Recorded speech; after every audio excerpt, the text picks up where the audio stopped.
So, are we live? Christian, are we live? Let's see. 3, 2, 1. I think we are live. Let's just wait for a final confirmation. We are live. Yes, it's official, Tristan. It's official. First live Q&A here at FANtium. So history has already been made, and we are so happy, obviously, to have you on board, and appreciate you also taking the time. I know that you're going to play club matches today in Buenos Aires, so we try to have this as compressed as possible. Last time we saw each other was during Roland Garros in Paris, I believe, when you had a very close loss, I think, in qualifying third set in the tiebreak. And since then, you had some amazing results. You won your third challenger title in Montevideo, I think, not dropping a single set. So before you're going to tell us more about it, I just wanted to remind everybody that this is the traditional end of the usual traditional end of season Q&A session with Tristan is usually for pros talkers, but because Tristan had such amazing results and has been our play of the month in November, we decided to open this up for everybody. So Tristan, your fundraising is still live. We are believing that it will be completed in the next weeks before Australian Open. So yeah, let's jump into the questions the community has submitted. So first question would be around college tennis. I know that I know that many junior players are facing the same question, right? So whether from juniors to go directly pro or start with college tennis. And obviously you were one of the top junior players back then. You decided to play college tennis for Stanford. So how has college tennis shaped your tennis career today? And would you say college tennis is a good option for juniors who also want to turn pro later on? And what are the things which kind of needs to be considered in this regard? Yeah, I mean, college is I think a great option. I'm never going to not recommend college to a player because I think that obviously life is so much more than just tennis. Even if you're a great pro, you're going to end. Best case, maybe you're 40. So you still have a lot of time kind of after your tennis career is over. So college is a really, really good decision for those years after that. And I think that's kind of like why I would recommend it to the vast majority of players. Obviously, you have like an Alcaraz situation or something like that where you're already, top 100 or you're already competing for, ATPs. Like that's a little bit of a different situation. But I think that college is just such a good life decision. I think that now there's a lot more options than when I was there with like NIL, which they didn't have before, obviously, so you couldn't get paid. So now like money's, before maybe if you had a big contract offer as a junior, that might be a really good incentive to go pro. But nowadays that's kind of a little bit negated because you can make a good amount of money playing in college as well. So that being said, I don't think it's a very good place for development. I think that obviously, being a professional player or improving your game is a lot tougher when you have to focus on so many other things. Not necessarily bad things at all, but being working hard, to have good grades and to be educated. Obviously having fun and having the social aspect of it is an unbelievable part of college, but it does take a lot of work. It is tiring. Like that also takes away energy and focus from training. So it's not, it's not the best of both worlds. I think like, kind of like a lot of players nowadays, you look at like Shelton and Nori and like a lot of guys who are doing really well out of college, which is great. The kind of the narrative that like, this is a good place to go improve. I'm not necessarily subscribed to that. I do think it's still a great decision. And I would recommend it to 99% of players to go to college, go for at least a little bit. I think it's a really good decision for kind of the rest of your life. So yeah, I'm definitely happy with it. No regrets about my college decision. No regrets about the school I went to. So yeah. Yeah, that's great. I mean, yeah, yet obviously such an amazing development also, and also the ranking improvement, right? It was rapid in your case after college. So when you look at the last 3 months, especially, so what were the keys to your success? Like, what would you attribute here? Was it a mental shift, or like some sort of like physical improvement, or a technique thing? Yeah. What would you say made the difference compared to the previous part of the season? Yeah, I mean, I think that well, so one thing I did was I did start working with a new coach for these couple of tournaments. So I think that like that little change, like kind of like something clicked there. But honestly, I think that this was a big culmination of a lot of like really hard work that I've been doing with my team all year. I've been we had, I mean, I've won one title in the first quarter, and then I kind of had a little bit of a lull. But even in that lull, like I was still winning a decent amount of matches. Like no like really good results, but I didn't have that many first rounds. I had some quarters, maybe, so some good wins, even if they weren't going deep into a tournament. But like in carry, I had two like very convincing, well, a top 100 win and a very convincing top 150 win, and then almost a tough match with the players not top 100 in Sassuolo. I had another top 100 win. I lost another tough match in the quarters. Like, these are things where you win like a couple of matches there, and it's kind of a different situation. You know what I mean? You're looking at maybe another title in the middle of the year. So like it kind of all started appearing when at the end of the year. But I think that this really, like, I kind of been playing well like a lot all year, and I had really been developing the level, and just needed like a little bit of a click, a little bit of a confidence change. And then when you start to win matches, you really like start to kind of like figure out how you win, and that makes you win even more. And just kind of this like positive feedback loop. You get more confidence. You kind of find your identity a little bit more. So winning matches makes you win more matches. So I think that kind of happened a little bit in the last like two titles, and yeah, it was a really good end of the year. Yeah, it's great to see, like, what confidence, right, or changing like some small things can make a difference. So in terms of like Confidence is huge. match, yeah, and in terms of like match preparation, so one question was, how do you prepare like mentally for matches? Like, is there any specific technique, like visualization, like breathing, breathing exercise routines, to stay focused and confident before a match? Yeah, so I work with a mental coach named Henrik Roswell. He's great. I've been working with him for almost 10 years now, since I was like 12 or 13. 13 or 14. So yeah, so before every match, I call him. We chat for probably 10 minutes. We go through some words, kind of like word association exercises, review like kind of the important things for the match. And that's really my mental prep. And then obviously, like, when I'm not playing a tournament, we do like sessions that, to kind of improve, like add some tools and work on, kind of how I carry myself and good body language and all these good things like that. So yeah, very grateful to Henrik. He's doing a really good job. And I think, yeah, that's a mental That's super prep. interesting. And does this like the 10 minutes call, is it different match to match, or is it kind of a standardized routine? I mean, we have some similar like stuff that we do.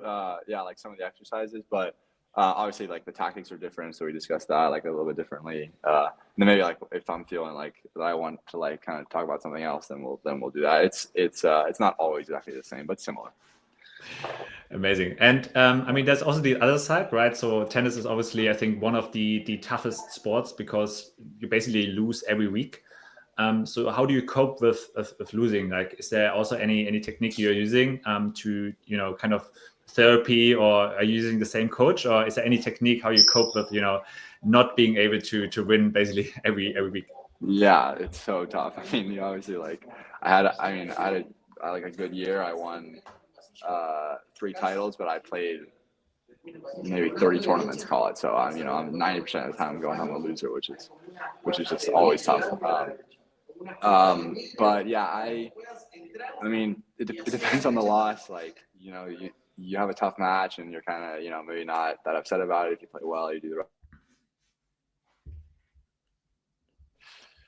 or it was really tight and you're like really think you could have had it, and those ones are the ones that hurt a lot more.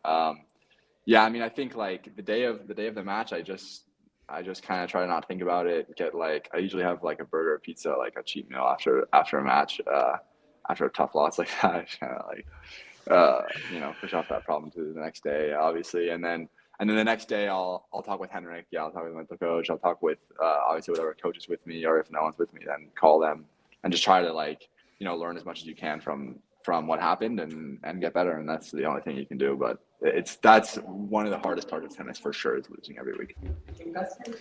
Or That's almost every great. week. Yeah, I mean, it's such a tough sport to be in. I can imagine. What's also obviously very difficult in tennis is the financial side, right? And one of the reasons we started FANtium obviously to enable players to finance their careers, because it's such an expensive sport, like traveling and paying your team. Is like, in terms of your situation now, are you already able to kind of self-sustain yourself in terms of the prize money earnings or also endorsement earnings you can generate, or what do you think is the kind of the financial threshold in terms of maybe even the ranking where you need to be at in order to be self-sustainable? Yeah, so this year I was able to like pretty much fund myself. I had a little bit of help from the USTA. And then with the help from FANtium, I was able to fund myself. So that was really, really huge. But FANtium was a big part of that, honestly. Like, and then I had another thing that helped a lot was US Open doubles, which I made third round of. So that was, I got a wild card. We won a couple of matches there. So that, like, those like little things help a lot. If not for those things, I would have been probably even, maybe a little bit in the red. I'm like, luckily I'm in a situation where obviously I have I have a family home in LA, like, I don't need to pay for housing there, that type of stuff. So I'm in a situation where whatever I make, I can basically reinvest to have basically the best team that I can possibly hire, to have a mental coach, to have people like that around. So, and then obviously like good enough results to kind of sustain that team. So this year I was able to do that, luckily, with those couple of results. I think that 2025, my current ranking will be much better, playing some ATPs, being able to do that. But I mean, I played 2 ATPs this year. So that was it. And the Grand Slams. Well, actually everything except for Australia. So I was able to kind of be in the green just with that. I would say that if you want to have, I mean, probably top 200 to have a full team would be kind of the cutoff, maybe even 150. I think that playing just challengers would be tough. If you play all 4 of the Grand Slams and then a full schedule of challengers, you'll probably be good with a full team. I'm talking about with a full team. Yeah. So yeah, maybe top 200. That's great. And in terms of like long-term goals, like, is there anything like, when you are visualizing yourself into the future, is there any like, career goal or any particular event like, winning a slam or reaching a certain ranking you want to achieve? Yeah, I've always wanted to play in the Olympics. So I've always wanted to be an Olympian. So that's really my goal. 2028, they are in LA, which is where I'm from. So that's kind of my, like, if I play that, I think I can retire happy. So yeah, but obviously, like, I would love to win a Grand Slam. Like, that would be amazing. Like, basically just be the best player I can be is what I always say my goal is. I mean, yeah. I mean, maybe you have already answered the next question, but and another one was also in terms of your goals. What does success mean for you, also beyond rankings and titles and prize money? And has this definition changed for you, being now, I think it's 23, compared to when you were 13? Yeah, I feel like this year I got a lot better at kind of like, appreciating and like enjoying playing tennis a lot more. That's really what is important about it. I love playing. Like, no one's forcing me to do this. Like, this is what I've chosen my career path. And so just kind of like, when things aren't going the best, like, kind of remembering that. But yeah, I think that's kind of where I define success. It's just, well, I mean, first of all, giving my 100% would be like the most important thing, and then enjoying what I'm doing. So if I do those two things, then it's been a good tournament, or it's been a good, you know, training block, or it's been a good year. So I think that this year I was able to do that a lot, and felt great. So yeah. Yeah, I mean that's usually the way it is, right? So if you enjoy doing something, then success naturally comes from itself. And if, I mean, now you're, I think it's 130 or 132 in the world, obviously a big uplift in terms of the ranking.